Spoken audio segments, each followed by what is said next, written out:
పశ్చిమ గోదావరి జిల్లా తాడేపల్లిగూడెంలో మంత్రి నాదెండ్ల మనోహర్ పర్యటించారు. రైతు బజార్కి శంకుస్థాపన చేశారు. ఆరుగులను గ్రామంలో ధాన్యం కొనుగోలు కేంద్రాన్ని ప్రారంభించారు. రాష్ట్రంలో మొట్టమొదటి ధాన్యం కొనుగోలు కేంద్రాన్ని ఆరుగులలో ప్రారంభించడం సంతోషంగా ఉందన్నారు మనోహర్. ఈ సంవత్సరం ఖరీఫ్లో సుమారు 51 లక్షల మెట్రిక్ టన్నుల ధాన్యాన్ని కొనుగోలు చేసేందుకు ప్రభుత్వం సిద్ధంగా ఉందన్నారు. ఇక కూటమి ప్రభుత్వం ఆధునిక టెక్నాలజీతో ధాన్యం కొనుగోలు చేసిన 24 గంటల్లోనే రైతుల ఖాతాలో నగదు జమ అయ్యేలా చర్యలు తీసుకుంటున్నామని నాదెండ్ల మనోహర్ తెలిపారు.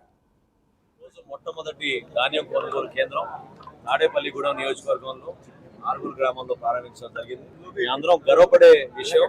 ఎందుకంటే మన చరిత్ర సృష్టించడానికి ఇది ఒక అవకాశం. అదేవిధంగా రైతాంగానికి అండగా నిలబడడానికి మా కూటమి ప్రభుత్వం గౌరవ ముఖ్యమంత్రి గారు చంద్రబాబు నాయుడు గారు, గౌరవ ఉప ముఖ్యమంత్రి గారు పవన్ కళ్యాణ్ గారు ఇస్తున్న ప్రోత్సాహంతో ఇంత భారీ స్థాయిలో ఈ కార్యక్రమం చేసుకోగలుగుతున్నాం.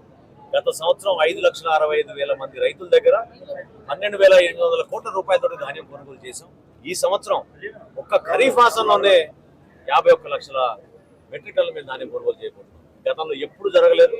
దీనికి సుమారు 4,000 రైతు సహాయ కేంద్రాలు, 3,000 ధాన్యం కొనుగోలు కేంద్రాలు, అదేవిధంగా 12,000 సిబ్బంది రాష్ట్ర వ్యాప్తంగా సిద్ధంగా ఉన్నారు. ఈ కార్యక్రమంలో గౌరవ ప్రజాప్రతినిధులు అందరూ కూడా పాల్గొని మా కూటమిలో ఉన్న నాయకత్వం అందరూ కూడా రైతాంగానికి మెరుగైన సేవలు అందించడానికి మేము అన్ని విధాలుగా ప్రయత్నం చేస్తున్నాం. టెక్నాలజీని కూడా ఉపయోగించాం.